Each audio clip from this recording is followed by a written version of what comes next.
some regulations like ABS, CBS, and yes, going forward in April 20, we all know it's going to be the BS6 implementation.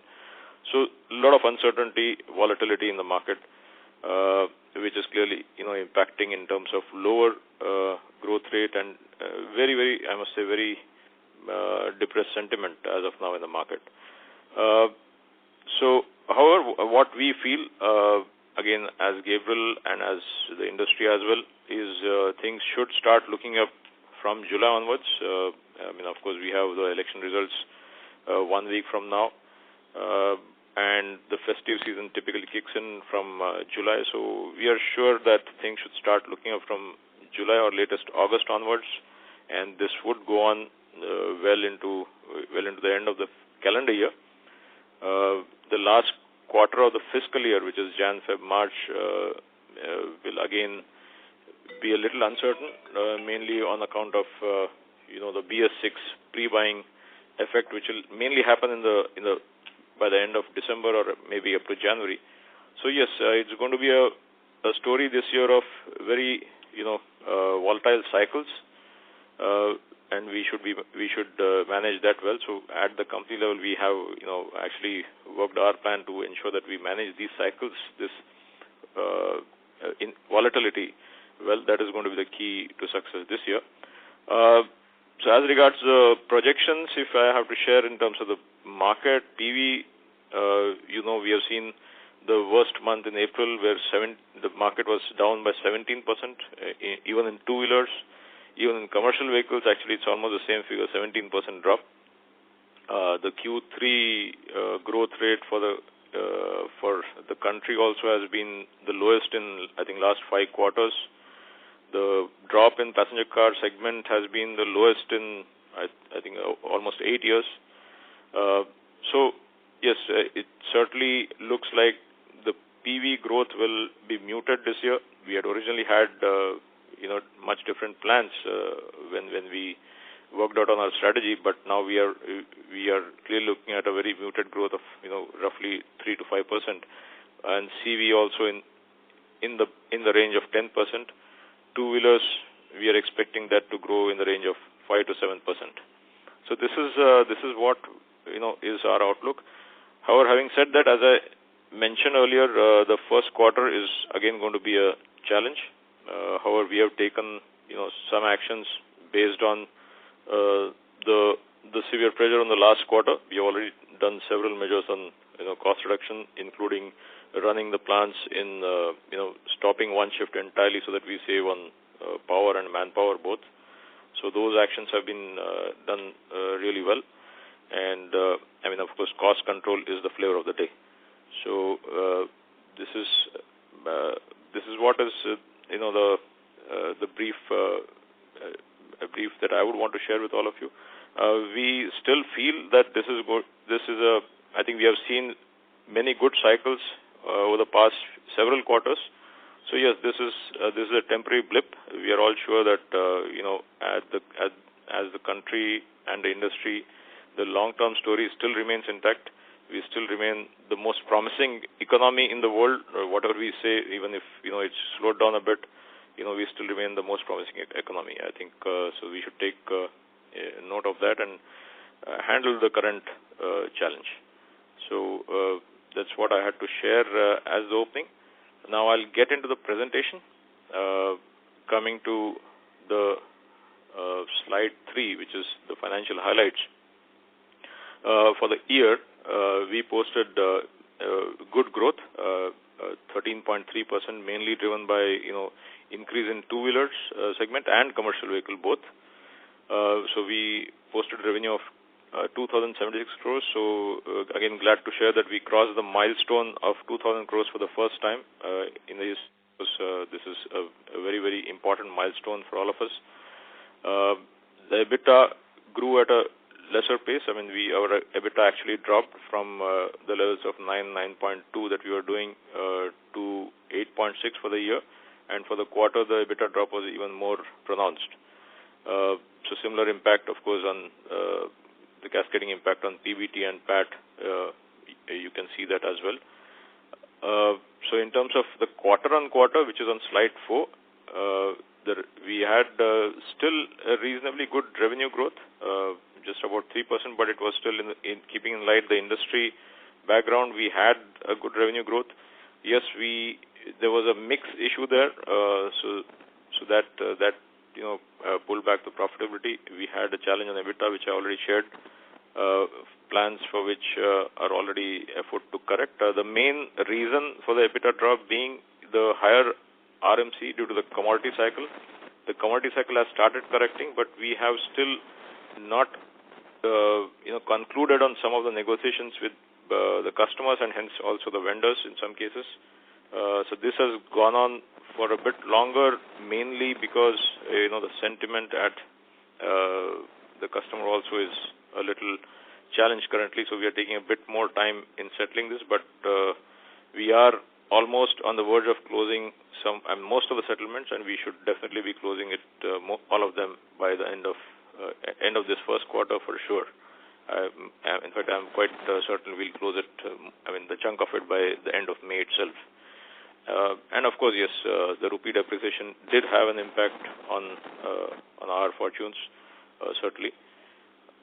If you come to slide 5, which is the segment mix and the channel mix, as shared with you, we had an excellent growth in two-wheelers. We increased our share of business with some of the key customers, so that has reflected well, and the percentage of two-wheelers has actually gone up to 62%, and the commercial vehicle also did very well. We had excellent growth, almost to the tune of 40% till November, and when things changed completely. But we had really solid growth till then. Aftermarket also grew very well, but here I would like to mention that on the passenger car, where you see the percentage share dropping to 24%. This was, as I had shared in the previous call, we had lost out on the Wagon R platform, which is the new Wagon R. So that is why this volume has gone away from our kitty, and we are right now in the phase of the start of production for the new Alto, which is with us. So that should start in the month of August. So that should again revive the sale going forward. The channel mix, again, here we had aftermarket, OE is 85%, exports is 11%. It's more or less the same what we had for FY18. But aftermarket is clearly showing, we had a very good month of April for aftermarket, and we hope this trend should definitely continue. We have been able to enter several new geographies, particularly in Latin American market. So that should also add to this aftermarket export sale, which has posted a good growth last year. Coming to slide 6, which basically shows the details of the P&L. Clearly, you can see the point that I was mentioning in terms of the raw material commodity settlement. So this is what has impacted, almost an impact of 2.5% on the raw material, which has gone up in Q4, which we will certainly see a correction going forward on this particular front. So mainly that is the main reason that has caused this, the EBITDA downturn. Slide 7 shows the balance sheet, and slide 8 is the quarterly performance trend, which I've already shared the details of that.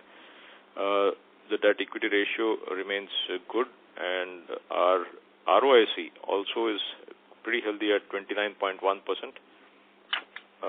If you come to CapEx, which is on slide 10, I had shared last time that we had deferred one project because of the volumes of passenger car going down. So that is why we did not hit the CapEx as we had planned to do. And the second major CapEx which we had planned was, the new building and the equipment and infrastructure, the whole setup which we are putting up for the new order of Honda motorcycle Activa front fork that we have got in Sanand. So that the building is completed. So of course that CapEx will reflect in the year 1920. The SOP was scheduled to be in the end of this calendar year. I think it's got shifted by 2 months. So, but it will still happen in this fiscal year, which is 1920. the slide 11 shows the the working capital in terms of days, which is at 30. And the slide 12, we declared a dividend of 1.5, maintaining our ratio, which we have been trying to be consistent over the past few years. So the payout ratio has been maintained at 23%, in fact, an improvement from what we did in the last year. Slide 13, again, glad to share that we continue to be ranked among the top 100 best places to work in India. So for the 5th year, actually, in a row. So we are seeing 4 years here. We also have figured in the same list even in 2019. So that makes it 5 years in a row, which clearly reflects that the culture, the people culture is, very strong in our company, and of course the group. Slide 14 has some pictures of some awards. We certainly had a very good year in terms of customer recognitions. While yes, the profitability aspect has definitely a lot of room for improvement, but we did quite well on the awards from customers. We got the 0 ppm award from Toyota. We got a quality certificate and a special recognition for safety, where they showcased our company in the Western region as the benchmark supplier. We won the award for quality management in Honda motorcycles. So this is a very, very key award, and we have been focusing on quality through a journey called Anand House of Quality Culture. So it's very special that we have got this award from Honda. And we are also one of the 6 suppliers shortlisted, only 6 suppliers amongst all the suppliers shortlisted for a showcase visit to Japan by Honda motorcycles. We also won an award from Suzuki Motorcycles on cost competitiveness, and very importantly, we won an award in the Maruti Suzuki vendor meet for special support for superior performance. So this, which was awarded just at the beginning of this month. In addition, glad to share that this is the first time ever we won a global award. This we won from Yamaha at Japan, where we won the award for what they call the TVP, or theoretical value production, for that implementation and overall performance, of course. So this is something special, and we have been recognized in the Yamaha global world.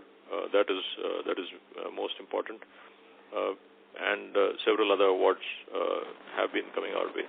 So this is, in short, what I had to share on the presentation, which has been mailed to you.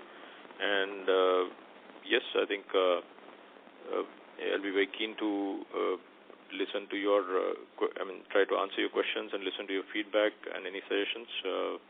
So open to you now. Thank you, Raymond. Sure, thank you very much. We will now begin with the question and answer session. Anyone who wishes to ask questions may press star and 1 on the touchtone telephone. If you wish to remove yourself from the question queue, you may press star and 2. Participants are requested to use handsets while asking questions. Ladies and gentlemen, we will wait for a moment while the question queue assembles.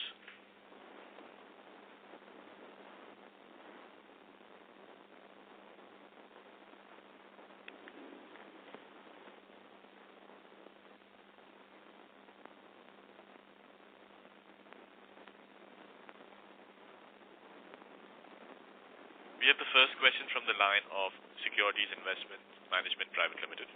Please go ahead. Yeah, thanks for the opportunity. So my question was mainly related to how we see our business 3 to 5 years down the line, as in do we plan to be in the same product segment that we've been for all these years, or we plan to introduce new products? Do we have any kind of plans? Yes, see, we actually, to answer you, in terms of, we are operating in the OE segment and in the aftermarket segment. So as you're aware, in the aftermarket segment, we have already introduced several new products over the last couple of years, right from tires to wheel rims to, we have also introduced steering wheel cone sets. We are also looking at evaluating some more products which are, fast movers in the aftermarket, and where Gabriel can give a good value proposition and along with the brand. So that we have already done in the aftermarket space. Now in the OE space, we have, of course, decided to be in this area of suspension. So as of now, we are still looking at growing this because we clearly see we can grow this further, not only in India but overseas as well. In fact, overseas market is a big opportunity, which we have been trying. We have been able to break through one commercial vehicle customer, which was Isuzu, and so that's what it is. And of course, we are in the railway as well. But I also want to share with you that we have very clear plans. Right now, we are scanning the market for any opportunities that we can see in this space, and in maybe areas where we find synergy in terms of our backward integration. So, sir, in new products, the products that we have been launching, there have been existing players who have some dominance. So, I mean, what kind of value proposition are we bringing, that helps the customer to choose us over others in the replacement market? Yeah, so, Gabriel has got, of course, a solid brand recall, and so that's why, tires, wheel rims, what we have done, we have actually chosen this in very carefully in terms of the product, in terms of the suppliers, and more importantly, in terms of the segment. So we are operating, we have launched this only in the 2- and 3-wheeler segment, not in the passenger car or commercial vehicle segment. So because that's where we are strong, and we feel that, in and around the suspension is what we would want to be. So basically, it's all about ride control, as we say. That's why we have chosen products accordingly, which answer this particular aspect. And sir, in WagonR, the contract that we have just lost this time, so which company has been awarded that contract for WagonR? I think WagonR has gone to Tenneco. Okay. Yeah. And can you share the market share numbers for this year? In all segments, in passenger vehicles, commercial vehicles, we continue to be 80-85%. In fact, 85%, I would say. In the train segment is, again, we share it. It's a tendering business. But glad to share there, since we are on the topic, that we have been, given the development order for the prototypes for the Train 18. You may have read about the Train 18 in the newspapers. This is India's, the fastest train currently, which travels at 160 kmph. It's launched from, I think, Delhi to Varanasi, and then this will further go into what they call the Train 20. So we have already got the development order for that. So that is one good development. So that's regarding the railways. In two-wheeler space, our market share would be about 25%. And in PC, our market share has, of course, as I said, dropped. If you see, because of this WagonR development, it has dropped now to it's around 20% now. But having said that, PC, our pipeline is pretty good. We have won new orders, replacement orders from Mahindra for the XUV, for the Thar. We have won the business for Peugeot Citroën. You must have read in the papers again that Peugeot Citroën this time is making all-out attempt, and the CEO has clearly told that they are not here to, repeat the past story, and they are very clearly focused on making it a success. So we have won that order as well. We have won the Volkswagen Skoda business, which is the India 2.0 platform. So that we have won. So the pipeline, and we have won the Tata Motors Tiago business as well. And sir, for raw material, the commodity prices have been there. Yeah. So how do we see the margins going forward? Like, when do we plan to take some price hikes? Because on the demand side, things have been weak for OEMs as well. Yeah, so actually that has caused, so that has actually caused some of the strain on the margins last year, because the OEs have, we have not been able to settle with all, because they are also challenged in their own way. So the settlement has extended a bit more. But yes, we are going to recover everything. That is for sure. Maybe it will land in some is landing in the area of negotiation with the customers, but yes, we'll recover. May not be fully in some cases, but yes, we'll recover every commodity that we have. We have also been impacted by the forex. As you know, we buy a lot from China, So that has been another impact for us. So we have already started localizing. We have, the Sanand, in fact, the Sanand manufacturing strategy itself has been not to depend on China. So we are putting up our own casting, machining, powder coating, which we normally buy from China entirely. So this correction will happen going forward. In fact, the tube plating also is in-house. So all this will be totally in-house now. And sir, in terms of what would be the timeline, when we expect the margins to normalize? Any rough, of course, that's very forward-looking, but any rough idea that, Definitely, I can only say that we'll see a correction going forward in the first quarter itself. And sir, any global player that we really look forward to in terms of the way they do business, or if you can just share? Yes, so I'm very glad to share that we have just a couple of days back, we have made our big breakthrough, which we have been working on for the last 4 years. We have won an order from DAF of Europe. DAF is the number 2 truck manufacturer in Europe, based out of Holland. So we have got our first order for their vehicles, which SOP is in 2021. And the order size is, while the order size is not big, it's 30 crores. But the important thing was to, have a breakthrough in the European truck segment, which I'm sure will open up doors for many more. And DAF is part of the Pakar Group, which is again a global number 2 player. There are several brands called Pakar, Peterbilt, Kenworth, several trucks, Leyland as well. So this is a big breakthrough that we have got in exports finally. Okay, this is it from my side. Thank you. Yeah, thank you. Thank you. The next question is from the line of Arun Agarwal from Kotak Securities. Please go ahead.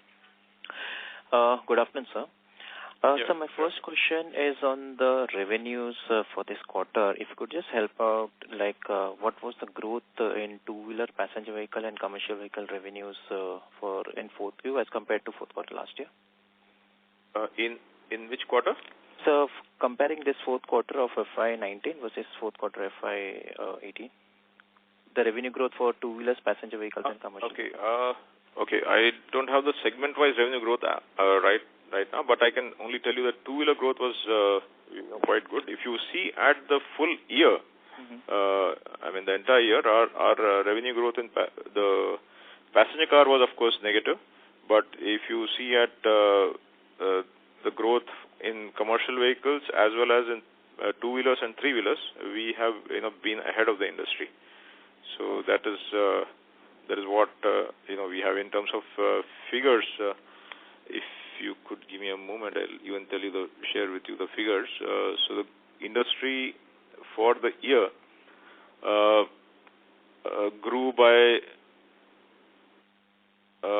let's say, if you come to commercial vehicles, it was 24% roughly. We have grown by almost 27%. In two-wheelers, the motorcycle grew by, at again the industry level, about 10%, and we grew by 21%. And scooters also, our growth was in excess of the industry, almost. We grew by close to 40%. This is for the year. I don't have the figures on the quarter on quarter. All right. Okay, sir. Now we in the your initial comments, you shared your growth outlook for the industry for FY20. When you talked about PV, CV, and two-wheeler growing by say 3 to 5%, 10%, and 5 to 7% respectively. Could you also help us? How do you see Gabriel, growing versus the industry this year? So, are we going to outperform in certain segments and underperform? So, how do you look at that? Yes, I think the trend will more or less continue. We'll, as of now, at least for the first quarter, the passenger car we will underperform. Because of the orders in hand, and as I said, the new Alto will get launched in the month of August. So till then, we'll still be trailing the market, certainly. And in terms of commercial vehicle and two-wheelers, we will continue to beat the market. Okay. And in railways also, I think while as I keep mentioning, the revenue is small, but I think good work happening there. So we have had some good good sale even in the month of April. Okay. So in this PV on a full year basis, will still be underperforming the market or will outperform? On a full year basis, it will still be, honestly, it will be underperformance. Okay. With respect to the market. Yeah. So now we talked about in the passenger vehicles of gaining business from new Alto and also I think new XUV and new Thar. Can you help us? Are we present on the older model as well, or so XUV is a replacement model. XUV and Thar both are replacement, but Thar is going to be much higher volumes because they are designing it for the global launch. In fact, same is the story with XUV. So while it is replacement, the OEM is targeting a wider reach of markets. Okay. And in PSA is, Peugeot Citroën is a completely new player, so that will be a completely new business. Okay. And in XUV, we are there in 500 and 300 both, or like? We are there in 50. I forgot to mention it's 500. Okay, 500. Okay, so we talked about, you also shared that we gained some business this year in the two-wheeler segment. Could you help us out? With whom did we sort of gain business in this two-wheeler segment? We were able to increase our, in terms of new platforms, definitely Suzuki, Gixxer, the Bergman scooter, then the Yamaha new platforms, then Royal Enfield, the Interceptor is with our products, that is with, both front fork and rear is with us. In TVS, Radeon was again with us, and in TVS we were also able to gain a market share, or as we call the share of their wallet, by increasing our share in Apache platform as well. Okay. And yes, of course, Honda, we have developed, and now we are going to start the supplies in the month. It should start in the month of June for the front fork. Currently, we are not on front forks for Honda motorcycles. Okay. We are supplying shock absorbers, so this front fork should start from the month of June. And which models that would be for HMSI? It's the Shine. Okay. And so on the INR depreciation, on the currency front, you talked about, we have some import content. Could you highlight how much our import content is as a percentage of our overall raw mat? We import close to 220 crores, so our raw material is about 1,500 crores. Yeah, okay. All right. So, and this we are planning to localize, right? Yes, so we have already, this year we have, if I put all parts together, we have already localized close to 60 parts. That is already done, where we'll continuously keep increasing the buy now once the products are ratified. And in terms of the major products, which is the two-wheeler products, in terms of front fork outer tubes and the front fork inner tubes, we have done some in-house manufacturing. So we have done that in Sanand, and powder coating has been started in our plant in Hosur as well. So this number will keep going up, because clearly we see that we need on a long-term basis we need to definitely localize. And we have this currency variation pass through with clients, or do we have to absorb on our own? No, because see the issue with China is the Chinese sourcing was done at our because of our decision of buying from a low-cost country and also to address supply chain quantities. So here we do not have a a forex clause, no pass-through for the forex. Right. And then this raw mat, you talked about, that we'll be getting the settlements done by the end of this quarter. So we should assume that our first quarter margins also should be a bit suppressed, or how should we will certainly improve from, all I can say, we'll certainly improve from this quarter, fourth quarter, certainly. And then from 2Q onwards, we should see... from, as I said, from July, August, I'm hopeful that the volumes will start kicking back. So we should definitely see a further improvement going forward. So as I said, the cost control actions are completely in place now on every aspect of business, and we should conclude on the customer settlements, and we are pursuing aggressive exercises on raw material improvement as well. And we have also discussed, have taken up this issue with our Chinese partners who are also responding well. Okay. And so lastly on the capex part, so could you highlight what was the capex in 19 and plans for 20 and 21? Capex was, I had already shared in the presentation, Capex was about 44 crores in FY19 because the Sanand plant it's still WIP. Yeah. That should happen fully in this 1920. So in 1920, if I add Sanand and our regular Capex, it should be in the tune of 85 crores. Okay, but including WIP this year, the overall Capex seems to be close to 90 crores. So we would have invested some 45 crores in Sanand? Yes, that's what is the figure, yeah. It's in Sanand as well as, the casting plant in Pune, but it's for the project of HMSI. So part of it is being done, we already installed a furnace and drilling machines and die casting machines. The production trials are already underway. So in terms of actual cash flow, it would be around 50 crores, right? Because 45 crores we would have already invested this year. Yes. Okay, that's it from my side. Thank you. Yeah. Thank you. The next question is from the line of Bharat Kenani from Sharekhan. Please go ahead. Yes, sir. Thanks for the opportunity. Just coming on that margin front, I know that you hesitate to give a forward guidance, but the street is really worried, and you have sort of allayed a lot of concerns regarding that the RMC played a very vital part in suppressing the margins. But like in the earlier time, obviously the market was also different when we had given. So we had at that point of time, projected getting close to, double-digit kind of a margin. Double-digit, exactly. Yeah. So obviously the industry has changed a lot from them, and so do you still, still stick to that? Obviously, it may take a longer time, but do you still stick to that vision, or do you think that probably in the medium term, say in the next 3 to 4 quarters, we may not be able to reach that kind of levels? So just a qualitative color on that would be really helpful. Thanks. Sure. Yeah. Thank you, Mr. Bharat. So, valid question. In the sense, we had definitely had the target. We still have the target of getting into 10% double-digit EBITDA margins. Yes. So, looking at this industry scenario, looking at the volatility of the cycles, particularly, as I said, Q1 is going to be bad. Q2, Q3 is going to be very, very good. It will be hopefully the other extreme as well.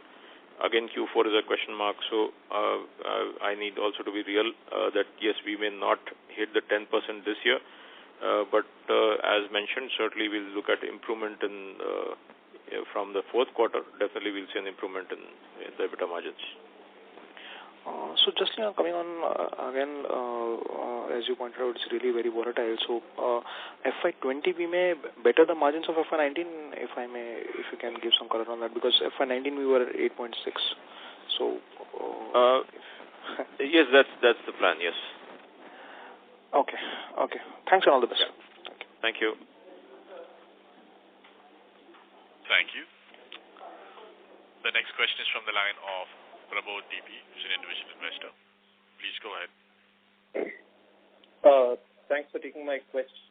I have two. The first one is on the group PSA news flow that you had alluded to earlier in your call. There were actually two that came out. One was regarding the local production of PSA, which was sometime scheduled in 21-22, and which they've announced a couple of times in the past also.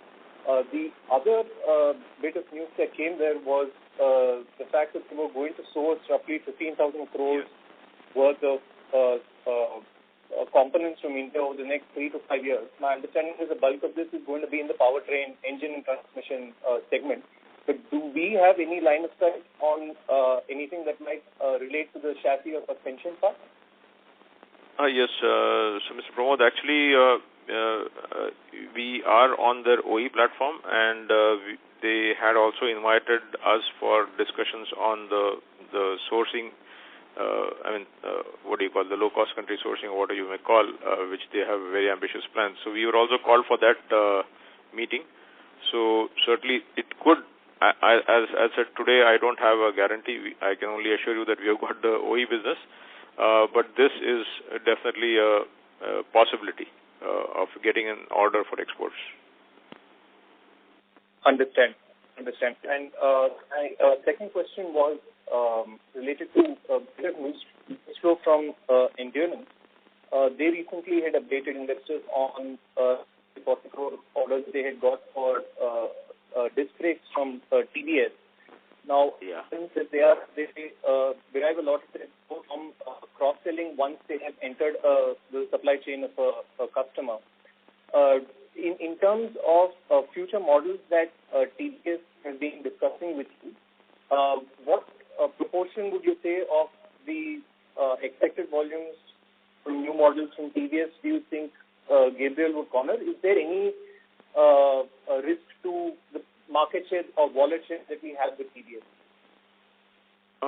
See, our share with TVS has been increasing, yes, certainly, and even on the future platforms, I see no immediate concern. But again, nobody can really guarantee that the business will be yours for perpetuity. So that threat always remains. So we have to work on building our products in terms of being the best cost and the best quality supplier. So that continues.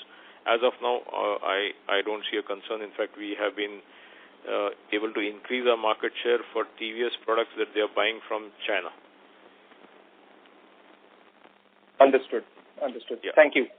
Those are my questions. Yeah. Thank you. Thank you. The next question is from the line of Dhiral Shah from ACM Investments. Please go ahead. Yeah, good afternoon, sir, and thanks for the opportunity. So my question is regarding, sir, out of your top 5 player which contributes to the majority of your revenue, what is the share of business?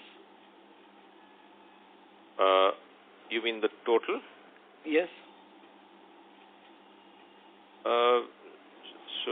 If I put together your question, just to rephrase, is if I put together all the top 5 customers, yes, what would be their purchase with respect to Gabriel total turnover? No, right? Their selling product and your share of business with them. Okay, that way. So their share of wallet, as we call. Yes. So TVS, it's which is our biggest customer, that the TVS market share will be definitely in excess of 65%. Honda motorcycle would be about 25%. Yamaha share would be close to, again, 60%. And Maruti will be, of course, it's currently low because of the WagonR, but this share was about, I have not factored the WagonR going off right now, but with that, it was, close to 28%. 28%. Yeah. And these are that obviously will drop, as I mentioned, because of WagonR, that is going to change. And so these are our top 5 clients which contributes maximum to our revenue? Yes, I think these are among the top 5. And then, yes, of course, with Mahindra, it's almost, I would say, 50%. So these are among the top 5. Okay. And sir, if you can give, bifurcation of your 85 crore capex for this year. So where are going to spend this? So one, as I mentioned, is the Sanand new, it's a brownfield project because we already had the land. So it's for HMSI. So there's a combination of Sanand building plus equipment plus expansion and casting plant, which is in Pune for the same project. So that's about 45 crores, and the rest is mainly our regular maintenance capex, including of course the R&D capex. So we are right now in the process of constructing our new tech center for the passenger car and commercial vehicle and railways. This is in Chakan itself, in the same land that we have. We have a huge land bank in Chakan. So we are constructing. This should be ready by in Q3 of this year. Okay. And so this HMSI new product, when it's going to commence? So it was scheduled to be launched in the start of production was November, so it got shifted by 2 months. Okay, then January 2020. Yeah. Okay. And so what is the overall capacity utilization? Currently, it's of course, there's passenger car, the capacity utilization is very low. Passenger car, we are operating at, just about 60%. But in commercial vehicle, it would be about 80%. In two-wheelers, it still is very strong. Two-wheelers is still, I would say, 80% plus. Okay. And so what is your expectation for aftermarket and, export business growth for next 2 to 3 years? Yeah, so aftermarket exports is doing very well. We have had excellent growth, over 35%. We have entered into some new geographies in the LATAM, and the aftermarket domestic also is now definitely bouncing back with the addition of new products. So we have continuously maintained between 18 to 20%. I don't see. I mean, definitely will continue in that trajectory. And as regards exports. Yes, we have, again, in the last quarter, we have had a setback which also led to a product mix issue, which I mentioned. We were exporting a good volume to Colombia, but the duty structure there has changed, by which they need not import the parts from us and do a local assembly. So they are directly buying the part from, the OEM. So that reduces our direct exports, so it goes indirectly. But as I mentioned, we have won the first breakthrough in commercial vehicles in a global European commercial vehicle manufacturer, which is DAF of Holland. This should start in 2021. Okay. And sir, apart from Maruti, any other passenger car you are in talks with, let's say Hyundai or even new players entering? As I said. Not new players is only, the Peugeot Citroën that we have already backed the order, and Volkswagen I already mentioned. And Tata, we were not on their passenger car platform, the small cars, so we have just got the order for the Tiago. So that will start that should start in the Q3 of this year. Okay. And sir, lastly, so you were supposed to, manufacture piston rod for your shock absorber, right? The key component. Yes. So, this plan is on right now? Yeah, so that was, the cap. In the last telecon I mentioned, we have deferred that capex, where we had made the building, but we have deferred the capex for equipment because of the volume downturn.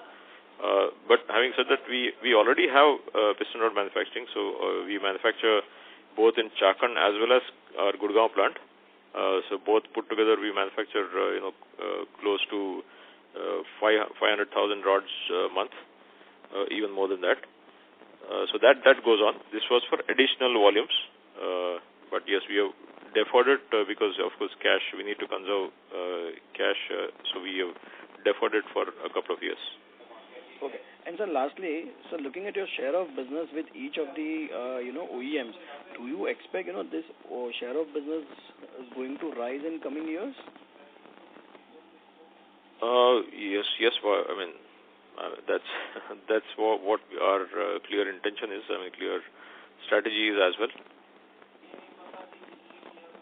So it always gives an upside when you're not 100% of making an entry, increasing your share of business. Okay. This is from the existing product or new product? No, I'm talking even on existing products. Even on existing products, we try to improve the market share where there is a dual sourcing. But of course, increasing our market share through developing new products, that also is happening. Like let's say, the case in point is Royal Enfield, where we are there on every platform of theirs which has come new, except the Classic, the Bullet Classic, which is actually the high volume one. So there, for the new Classic platform, we have already won the business. Okay. Thank you, sir. That's it from my side. Thank you. Thank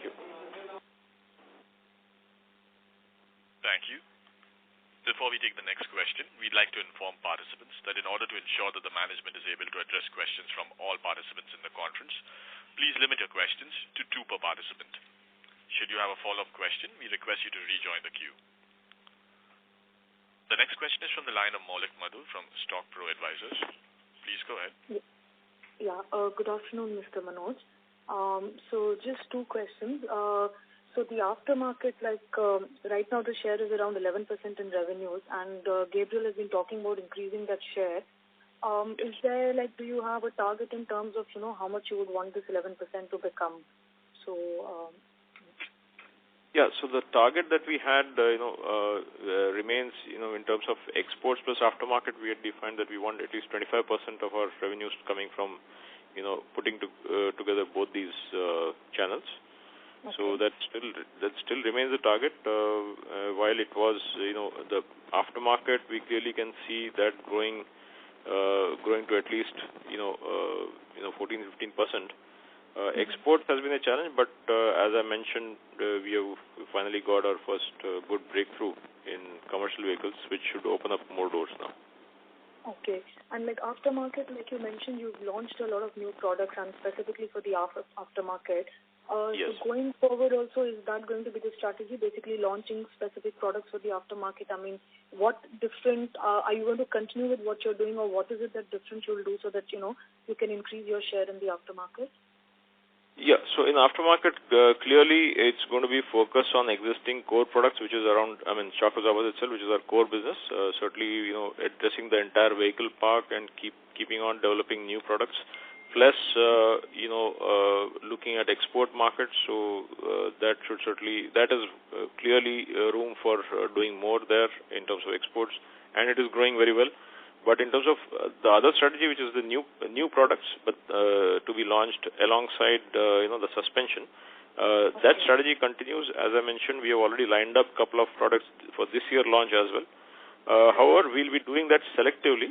We don't want to increase the portfolio across all. We still want to address around the right control aspect, which is what Gabriel is recognized for. Okay, sure. Yeah, thank you. Yeah. Thank you. Thank you. The next question is from Saurabh Shroff from QRP Investments. Please go ahead. Yes, hi, good afternoon. Actually, most of my questions have been answered, but just the 10% or the double-digit margin that you spoke of, maybe over the next 18, 24 months as it goes, do you see that happening as the mix of replacement and exports grow, or are there products that you have visibility on which are probably better margin or higher value add? Yes, sort of good question. So we are actually looking at beyond, of course, aftermarket and exports will come at better margins. But in addition, we are looking at increasing our share in front forks, which is better margin, as well as I mentioned in the railway business. So railway business, while the revenues are not high, but they definitely contribute well to the bottom line. So that is one more strategy that we have. So between, all this, we definitely look at improving our EBITDA. And is there any flex at all in terms of, because given kind of tough year that you've had, your other expenses and employee costs as a percentage of sales have still gone down. Do you still have room to sort of take out costs further? Oh, yes, certainly. We already have, I must say, in the month of March and April also, we have further been able to reduce the cost. Okay, and this is more through automation and things like that? Yes, this is more through automation and also looking at, the work content, the job value, trying to rationalize, looking at the current situation, combining jobs at indirect level, as well as at direct level, which is the operating level. There we are looking at automation in a big way, and we are also looking at optimization through some industrial techniques that we have, as we call them, motion and time studies. So we are looking at we have kicked off this exercise, which is yielding, I must say, good result. Okay. And finally, the 220 odd crores of imported raw material that you mentioned, is there a timeline for by when? Do you want to sort of 100% localize? Is that the direction that we are going in? No, not 100% localization, because the quantities that we are currently serving, I think targeting for 100% localization would be really risky. we are not looking at that, but definitely the percentage of imports, in fact, it has been coming down. If you see last year with respect to the spend that we have, the percentage of import has gone down by a few percentage points, and this trend will continue. But I mean, I don't think we will be completely free of imports in the term that I can see. And unlikely that the OEs are going to agree to the FX compensation. See, there are two aspects to this. See, there's one which we do, in terms of the China sourcing, which is, mainly our decision of, when the markets, when the Chinese sourcing was much more competitive. So naturally, we were in an advantage position. But there are many products which we buy from, let's say, Japan or Europe or, Thailand, where we have a back-to-back arrangement very clearly with the customer, because that the customer is directed. So it's a mix of both. So where it's directed by customer, we have a clear forex and price fluctuation clause. Okay, got it. Thank you very much. Thank you. Thank you. The next question is from the line of Priyaranjan from Antique Stock Broking. Please go ahead. Yeah, thanks for taking my question. One is our overall mix in the two-wheeler space. So in total business, how much will we say two-wheeler, motorcycle, scooter, and aftermarket out of 62% which you report? No, I didn't get the question. 62% is the total two-wheeler business, out of Gabriel business. So what will be the breakup of, say, motorcycle, scooter, and the aftermarket in that? The aftermarket is still not very high in that. But in terms of the breakup between motorcycle, scooter, I don't have that, but I can, Priyaranjan, give that to you later. Okay. And on terms of the front fork, so front fork we have entered little late. So what will be the share of front fork roughly? Front fork, in terms of the market share, our front fork market share definitely is lesser. Our share in terms of the front fork at the industry level would be, I would say less than 20%. But our shock absorber market share is high. So now clearly the plans are to increase the front fork, which is improving. Actually, it's been improving over the last 2 years, which is why we have been able to beat the market for last 2 years in two-wheeler space. That's in addition, of course, the Honda motorcycle, scooter, Activa is going to come with a front fork where we are part of their business. Mm-hmm. So what kind of share in the Activa you are looking at? Activa is currently a two-source scenario. Okay. So it will be kind of 50-50 or 60-40 something? No, it will be in the tune of 30-70. So we are currently at the lesser share. But that they review, it's the start, and that they review based on performance. Finally you get on QCD performance parameters, which decides the business. Mm-hmm. And in Bajaj, since you have been very near to Bajaj, so any thought on front fork from? Bajaj, as you know, we supply 20% consistently. So that continues.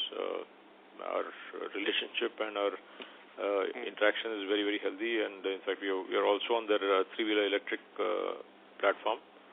So that continues, but yes, we are currently kind of at 20% consistently.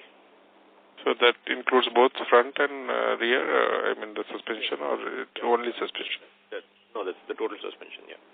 Okay.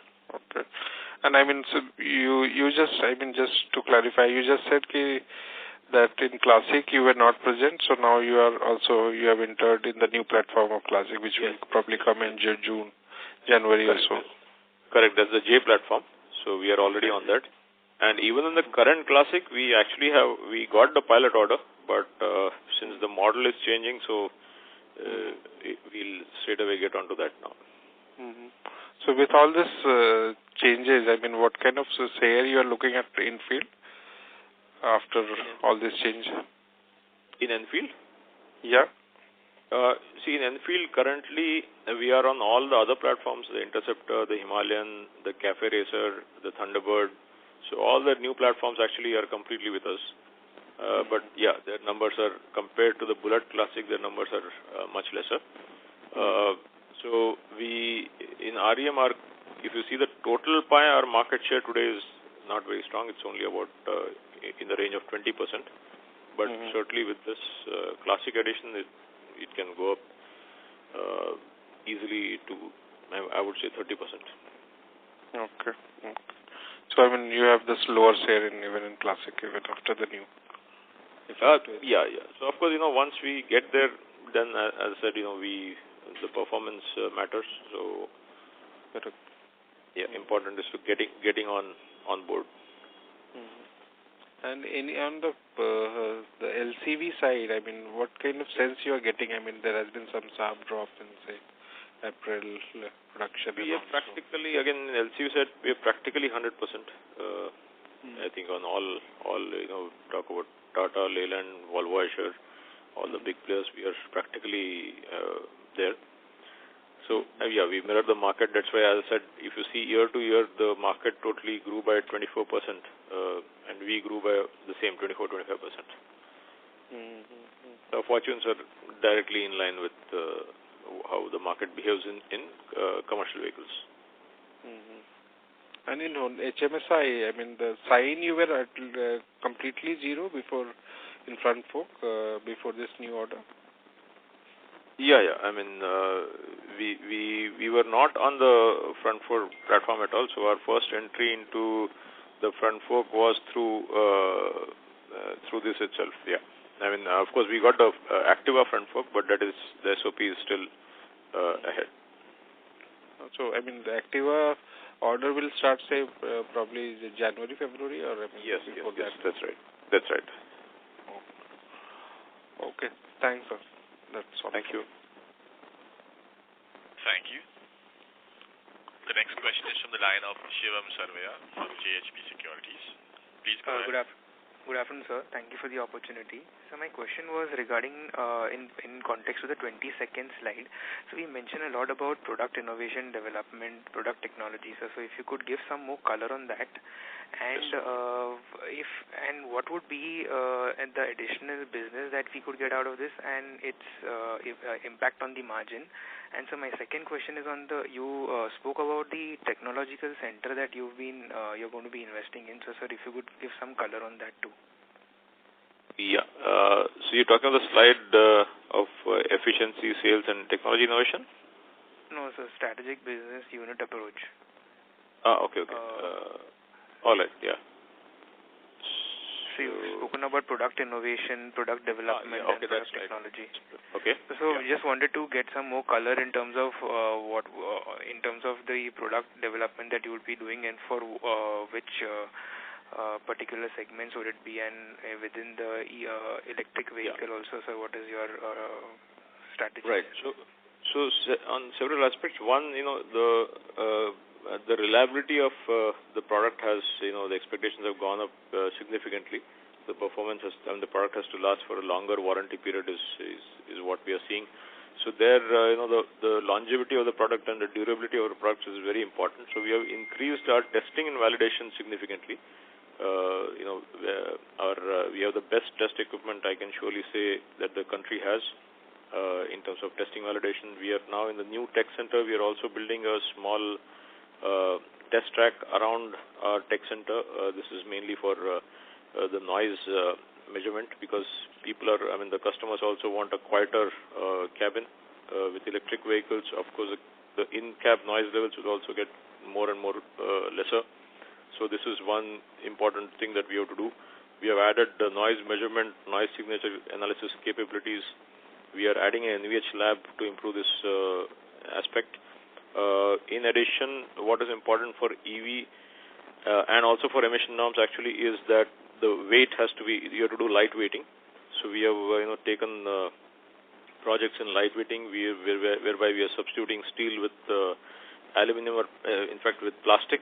So we have done some really breakthrough projects in substituting and reducing weight significantly. We have converted the piston rod from solid to hollow, where we have knocked off almost 40% weight. So these are some of the things that we keep doing under product innovation. So the main focus is, of course, designing the product, and more importantly is the validation, the testing and validation, so that the product meets all the reliability norms.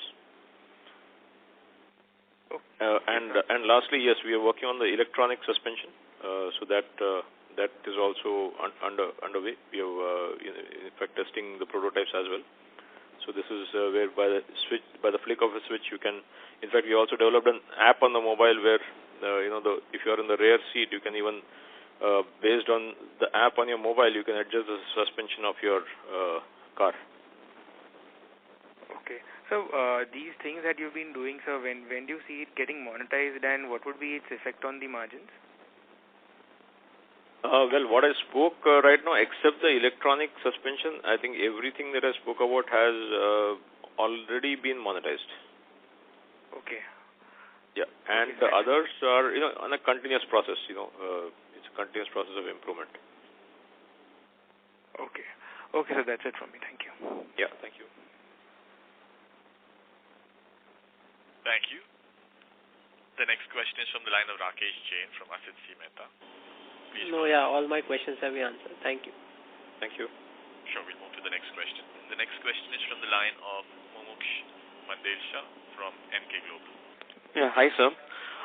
Sir, how was the railway revenue in the FY19, sir, and how was it grown in FY19, sir?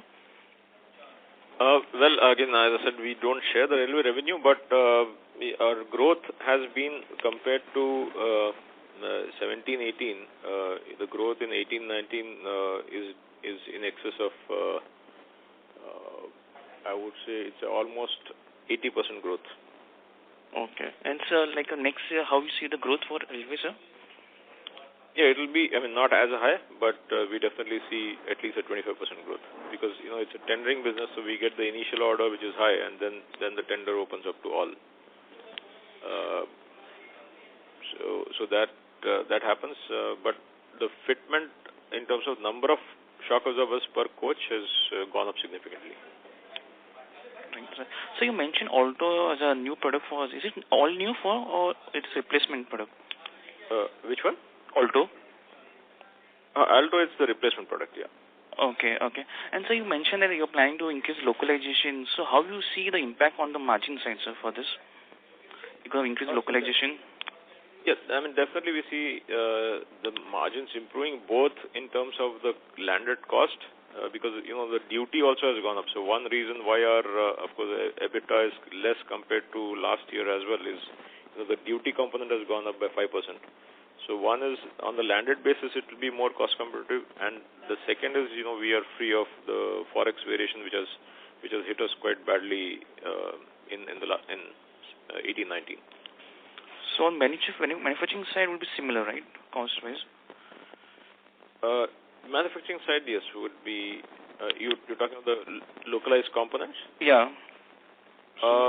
Yes, there. As you know, Chinese manufacturers are very, very competitive. So that will not be very different. In fact, the duty will help offset that competitiveness which otherwise China offers. Okay. So broadly, not major impact on margins, sir, you can say? In terms of the in terms of the spend that we do on the imports, there will definitely be an impact, but yes, not a major impact. But we'll be completely, going forward, we will take a call because the forex is one uncertainty. Second is the duty structure is another uncertainty. So we have to actually get away from this. We can't keep having this uncertainty with us. So it's more of a risk mitigation. Thank you so much, sir. Thank you. Thank you. We have the last question from the line of Saji John from Geojit Financial. Please go ahead. Hello, sir. Sir, my question pertains to the aftermarket. Yeah. Because we've been guiding that 13% of market share that we will reach. But is it fair to assume that you're facing some pricing pressure from the Chinese market? Or can you give me some outlook on the aftermarket industry, that is, how's the growth is? We are facing pressure, but definitely not from the Chinese industry. The pressure is mainly from the the OEM side, because the OEMs are getting very aggressive as regards the aftermarket sale of their spare parts. So of course that increases our OES, which is the OE spare part sale. But yes, I mean I don't think we are facing any great pressure from the Chinese side. Definitely not. And so, what about the industry? So, how is the industry is panning out? Because at an industry level, in fact, the industry is facing this, significant onslaught from the OEMs, a very aggressive push on their part for selling more spare parts. So that is what is facing. But otherwise, I would say the industry is picking up. Certainly, I mean, we had some good months. Both March, April were good months for aftermarket. Okay, so that's from our side. Thank you. Yeah, thank you. Thank you very much. That was the last question. I would now like to hand the conference back to Mr. Manoj Koladkar for closing comments. Yeah, thank you. Thank you all for your comments. I think I've tried to, of course, answer your concerns on market share as well as on the margins. Yes, it is a very challenging environment. We all are aware of that, and I can only assure that we have taken all actions to improve our cost, which is what we can control. And as you would understand, this is not something that happens very quickly. So it takes time for for any action. Even if I have to reduce, let's say, manpower or control the manpower cost, it can't happen in let's say a week's time. It takes time. So those plans are very well in place, and the other part is on the commodity cycle. Certainly, that cycle has started easing, and we will start seeing the benefits of that. And our challenge remains on gaining more market share and also getting some more breakthroughs in exports. We are quite encouraged by the breakthrough that we got now in the commercial vehicles. So we hope this should help balance our portfolio. We already are in several segments. So once we improve this channel of exports OE, we will be in a much better position to handle any future cycles which keep happening internally. So anyway, a tough year, a tough quarter definitely going forward. So we hope for the best. Thank you. Thank you, everybody. Thank you very much.